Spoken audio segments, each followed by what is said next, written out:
Mimi naielewa sana serikali yetu.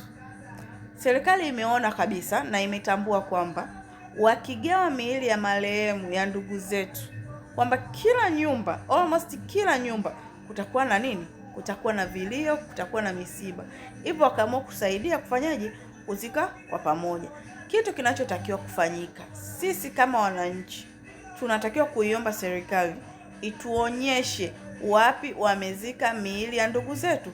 Sio eti kila mmoja apewe mwili wa ndugu yake ili akaziki yeye mwenyewe. Wewe unadhani kwamba hapa Tanzania kutakuwa na misiba mingapi? Hebu tutumie tu hekima. Haya mambo pia yanatakiwa yaishe. Walioenda wameenda, waliotangulia wametangulia. Yaani hakuna kitakachorudisha nyuma, hakuna. Jamani, hatuwezi kufanya mambo mengine tunafikiria tu mambo haya huku kutakuwa kuna hiki, kutakuwa kuna hiki. Hakuna kitu kinachoendelea, hakuna. Yaani sasa hivi kila mtu anakupa attention. Tunashindwa hata kutumia pesa kwa ajili tunaogopa anything kinaweza kikatokea. Ni maisha gani hayo? Sio maisha. Yaani sio Tanzania yetu. Hatakuwa hatuishi hivi.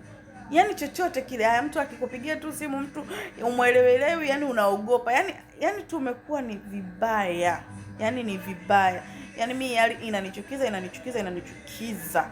to the maximum. Walioenda wameenda. Sijui mnanielewa.